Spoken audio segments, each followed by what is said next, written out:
I'm over here at Lee Cycle. It's a big day for the 2025 Ducati Panigale V4. We have her on the dyno.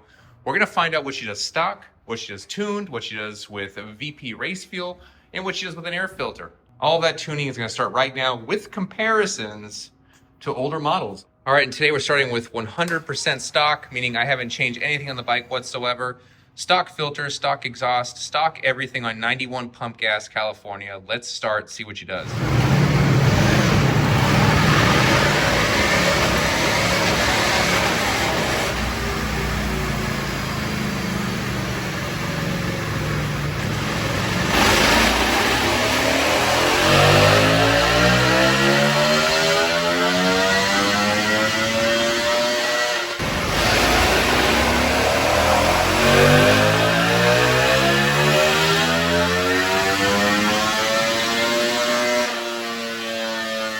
All right, stock pull's done, and let's see what we got here. Pretty much confirming what I already suspected when I was doing those wide open throttle posts of the top speed stuff.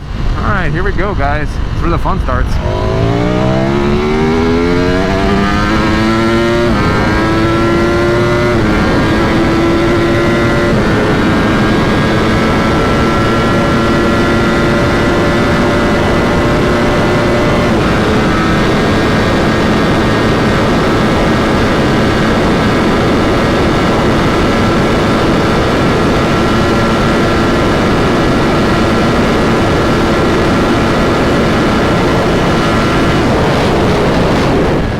We're looking at a max power number of 187, which is very low, an 86 wheel torque.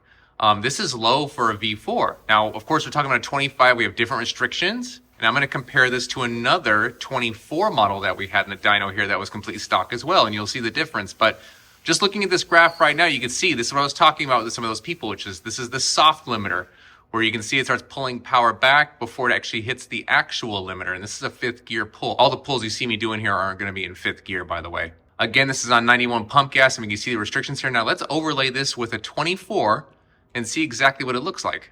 Now here's a comparison with the 24 V4, and you can see our 25 in red is making less power than the 24 in blue. Obviously, there's more restrictions in the 25 years. Not that the motor is less powerful, it's just that we got more restrictions. Now, these are both original files, meaning you can see the difference here. And of course, the blue line actually had a slip-on system on it, as our 25 actually just has nothing on it whatsoever. It's just a stock piece of luggage in the bottom there. Okay, now for the fun part, let's see what we can do with tuning on the 25 V4.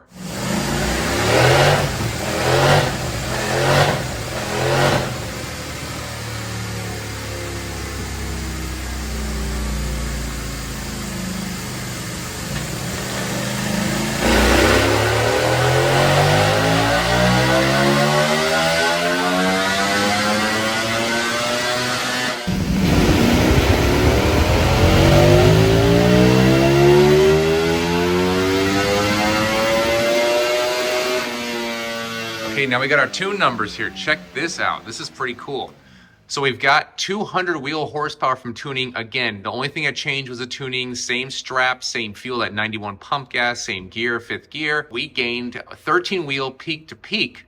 But you see right here, when we're at like 13,000 RPM, we're getting about 15 wheel horsepower. And when this really starts to fade off right here, or not off, we're almost at 30 wheel horsepower up at the top of the RPM there. Now we're getting about the same range the entire way here. Of course, blue being our mod file and red being the stock for the 25 V4. And you can even see right here, we're getting a hair in the mid-range as well. It cleans up pretty nicely, and we're getting a lot of power up top there. So now I guess what we can do is put that air filter in and see if we're gonna gain any power from it whatsoever. Now the air filter is a relatively easy install. You just gotta pull off this panel from the side of the bike, which has two, hole there and hole there. They kind of just go right there and right in the front there. Once you pull those out, this panel slides. You have to move the steering column all the way to the left to access this panel with these two bolts pulling out, and this slides open. You can swap in and out. This is gonna be a number 4 Allen, and what goes into here is gonna be a number 3 Allen. All right, I've got the filter installed right there. You just gotta make sure to push her in. You gotta make sure the edges stay nice and crisp, because sometimes this comes out of alignment if you push this part too hard. The center, for example, this will bunch in. Then you have a hole here. So I had to kind of pull it out, push it back in, and it seems like it's okay now. It's fitting well. It's a perfect fit right there. And you can see right there how much airflow there is compared to the stock right here. The stock one not getting a whole lot of airflow. The aftermarket one, the Sprint P0, getting a lot more airflow. Now we're just gonna close up this, button her back up and call it a day. See how much power she makes.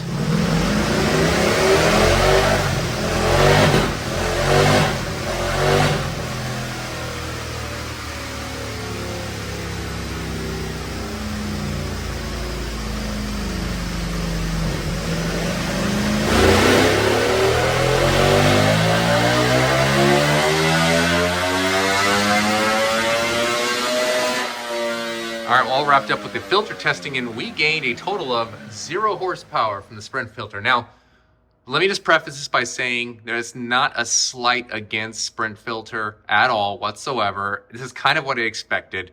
When you have a bike that's completely stock, I mean, we have stock everything on this except the air filter. This bike is made to utilize all the power with the filter it has from the factory. We have the stock exhaust here. We have stock everything on this bike. So I don't expect it to make any more power, giving it more air because it's not demanding more air. Now, this is the same we've seen from BMW, Honda, a few other things where the stock paper filter is actually very good if you plan on keeping the bike stock. Now, if you start throwing, let's say, an exhaust on here, velocity stacks especially, whenever you do a velocity stacks, I really do recommend an air filter because now it's requiring a lot more air. That's where we're gonna see an air filter shine. So again, no slight against Sprint filter. I still recommend a Sprint filter if you have a velocity stack or a heavily modified bike. But as far as the stock bike goes, that stock paper filter is gonna do just fine. No need to swap it out. Now we've wrapped up that testing, let's do some more comparisons. Okay, so here's the CBR1000RR in blue versus the 25 V4 in red. Both of these bikes are tuned, both of them. The 200 coming from the 25 V4 and the 193 coming from the 25 CBR. Now you can see the V4 is literally just destroying this bike across the entire RPM range, but you can see the CBR carries just a hair further, but I don't see this really making much of a difference in a track. I think the 25 V4 is going to take it. I know a lot of people are going to hate that. But again, this is 193 to 200. It's making more power. It's making more power everywhere except for a little bit of RPM it's missing up top there, maybe about 1,000 RPM. Now the CBR with our velocity stacks makes a lot of power. Okay, so in this file here, you can see this is the CBR in blue, the 25 V4 in red. It's still destroying it, but at least up top, now we're looking at a more comparable chart. The 25 CBR with our velocity stacks and tuning actually gets up to the same amount of power, actually a hair more, it made 201.90. But again, we're talking the 25 V4 has a stock set of velocity stacks in it. Now, I'm gonna give you guys a little secret here. We are working on velocity stacks for the 25 V4 right now. In fact, I've got a set coming in. We're gonna be putting on here, going to the dyno, and I'll be recording all that as well. So stay tuned to our build progress. We'll keep going through some things and throwing some parts of this bike. But this is a pretty interesting chart here saying, I would say the 25 V4 definitely takes the 25 CBR, apples to apples here, because that CBR had a completely stock exhaust just like this one, had an air filter just like this one, but that CBR had velocity stacks and this does not. And the CBR needs those velocity stacks to even keep up with the 25 V4, which normally in racetracks, we're saying this area right here is where we're gonna be racing. So it's very comparable. On the street, not really comparable. In fact, I've always said that the CBR is more of like a V4R for Japanese bikes. The V4, this is why I like it for the street. We're making all kinds of power here. And speaking of the V4R, why don't we just compare the 25 V4 to the V4R? All right, guys, now this is why you get a V4R. This is crazy. So the 25 V4 right here in red, this is a 21 V4R here in blue. And you can see the V4R is made for the track. At the track, the V4R will destroy this 25 V4. If you're more of a street rider, the 25 V4 is definitely going to be the bike to get. If you're at the track constantly, the V4R is the bike to get. The reason why, look at all this mid-range. It is almost laughable how much, it almost looks fake how much mid-range we got here. We're talking, that's 30 wheel horsepower right there and a stupid amount of torque. That's almost 20 wheel torque right there. That trade-off for the V4 is going to be all of this top end where it just goes over 16,000 RPM. That's where this thing screams. Whereas the V4, while it's great for the track, it's great for the street, the V4R is much more of a track bike.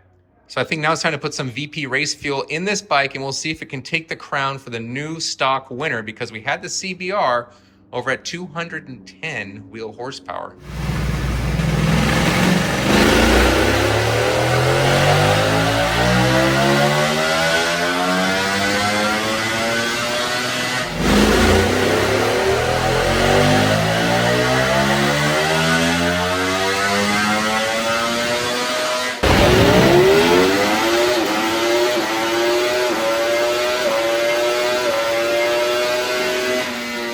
All right, VP Racing Fuel done, and check her out. We made a total of 211 rear wheel horsepower from just gas and air filter and tuning. That's all it required to make 211 wheel horsepower. That's impressive. If you would have told me 20 years ago a bike could do this with just gas and a filter, I would have laughed in your face. This is crazy how these bikes are today. And this is through a stock exhaust system. This is insanity. All right, so let's compare all three of the runs we've got here. We've got our completely stock run for the 25 V4 at 187 rear wheel horsepower stock with a lot of restriction. You can see right there in the blue, lots of restrictions. Green is tuned. Nothing else has changed, just tuning, and that's it. And you can see we're making 200 rear wheel horsepower with just tuning on this bike. And you can see the red line here. We're making all kinds of power. I just pulled a random one here for 210 rear wheel horsepower, but making power for everything, and that's just the fueling with a little bit of tuning changes and making insane power. So we got the new king here, 211 rear wheel horsepower with just gas and an air filter. And I don't even think the air filter did anything. I could probably take the air filter out of this thing and still probably make 211, not a problem. But because it's in there, I gotta say it's in there. Stock exhaust, you can see it right there. No trickery. This bike's making crazy power. Now let's go over the nitty gritty here on exactly what we do to get this kind of power to the bike and what else we're doing with the bike here. So I made marks on the throttle here, and we actually did whole throttle positioning from 25, 50, and 75%, as well as wide open throttle pulls, which means we want the overall riding experience to be great for the customer. If they go and they're just partial throttle riding the bike and they're feeling it bucking, it's not feeling good, they won't feel that with ours. Ours is going to feel great because we've done all the testing just to make sure the fueling was correct. Ignition's been adjusted. There's all kinds of torque limiters on this bike that we have to adjust, and it's all per gear as well. I mean, there's less on some and more on others. There's also soft limiters up top, as we saw earlier. We have exhaust valve changes, meaning we command this without unplugging it to be wide open, meaning that pissed off generator sound that you get when you get it stock, it sounds definitely better with it wide open. Now, this is the first Panigale V4 that we've seen with these much restrictions, or restrictions at all, actually. We have seen this on the new V4R, the new model. A lot of restrictions on the bike, and they're kind of transferring that over to the V4 standard model as well now. So that's going to be it for our dyno video today. I will be taking this out for a full stage 1 review we do with all our bikes. So look for that coming pretty soon. I'm also going to be adding a whole bunch of parts. We have the carbon wing here. We have the carbon fender. We have a whole bunch of parts on this bike that are going to be going on. I know I've been teasing this a lot, but now I'm actually going to start putting the parts on and showing you guys tutorials on how to put those parts on this new bike, because Ducati is not in love with instructions. They hate instructions. There's no instructions on anything you get from Ducati. Nothing. So I'm going to show you guys how to put it on properly, differences in weight if that matters between different things, how it looks, how it feels, how it rides, if that's applicable to what the modification is. I'll be going over the whole gambit of what a customer looks for when they buy this product. So I think that's going to do it for this video, and I'll see you guys in the next one.